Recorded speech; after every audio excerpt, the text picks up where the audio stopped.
네, 그래서 우리가 이제 그 임의의 공면, 여러 가지 공면의 그 집합을 이용해서 좌표를 새로 정하는 그런 관점을 얘기했는데, 이런 경우에 이제 문제는 그 유닛 벡터, 방향 벡터의 개념이 새로 정의가 돼야 된다는 겁니다. 그래서 보면 우리가 여기에 그 직규좌표인 경우에는 별 문제 없이, 예를 들면 이렇게 XYZ라는 좌표가 있을 때 그 요 X의 유닛 벡터, Y의 유닛 벡터, Z의 유닛 벡터가 어느 점을 하나를 잡아도 정해지고, 근데 직교좌표에서는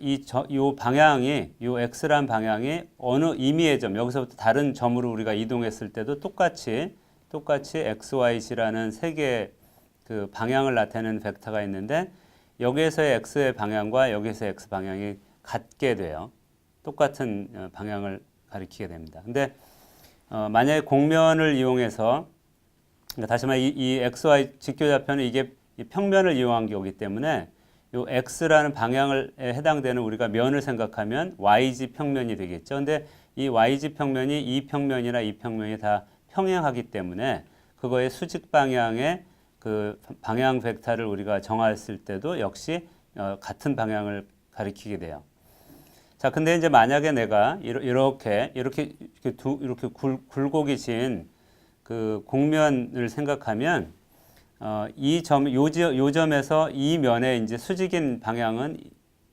그러니까 내 방향을 이렇게 정한다고 하면 요거의 수직인 방향은 이쪽을 가리킬 텐데,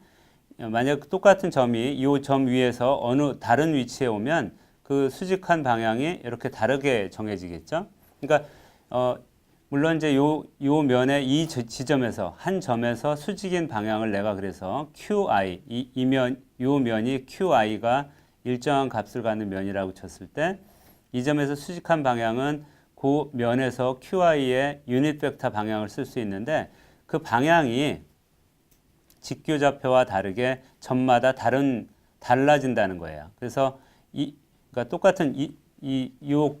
같은 공면의 수직인 방향 벡터가 이 점에서의 수직과 이 점에서의 수직이 다른 방향을 가리키기 때문에 그 변하긴 하지만, 그렇지만 내가 임의의 점 하나를 이렇게 정하면,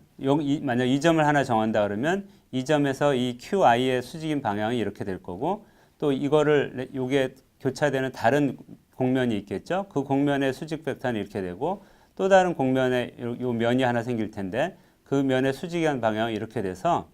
어쨌든 요 XYZ의 방향이 여기에선 이렇게 정해지고, 다른 방향, 이런 위치에 가면 또 이렇게 다른 방향으로 정해질 텐데, 그 방향이 이 직교좌표와는 다르게 계속 바뀔 수는 있지만, 그렇지만 중요한 건 그 주어진 지점에서의 공면의 방향은 같다는 겁니다. 이건 이제 우리가 앞서서 우리 그림으로 다시 볼 수 있는데, 이 점처럼 내가 임의의 점을 생각하면 이 점에서의 직교좌표의 이 세 개의 방향이 이렇게 정해지는데, 이 방향이 그 위치에 따라서 계속 달라진다는 것을 의미하기도 합니다. 그래서 우리가 이제 이 공면 좌표계가 되면 직교좌표와 다른 것은 세 개의 유닛 벡터, 그러니까 그 방향을 나타내는 길이가 1인 벡터를 정할 수는 있는데, 각 표면의 수직한 방향으로 정할 수는 있는데, 그 벡터의 그 방향이 점마다, 그 위치마다 계속 변할 수 있다는 겁니다. 그런 이유 때문에 여기에 그 밑에 쓴 요 점이 굉장히 의미가 있는 겁니다. 이 Q1, Q2, Q3라는 것이 그 어느 위치냐에 따라서 방향이 바뀌기 때문에, 내가 그 직교좌표에서는 분명히 직교좌표는 R 그러면 그게 우리가 X, Y, Z라는 세 개의 좌표가 있으면 X 방향으로 X만큼 가고, 그 다음에 Y 방향으로 Y만큼 가고, Z 방향으로 Z처럼 갈 수 있는데, 공면 좌표계에서는 이 Q1이라는 유닛 벡터로 내가 Q1만큼 갔다라는 거가, 또는 이 Q2라는 방향으로 Q2만큼 갔다라는 것의 의미가 사실은 퇴색된 거죠. 그래서 이 점을 유의하고 우리가 이제 공면 좌표계에 대한 공부를 계속 해나가야 되겠습니다.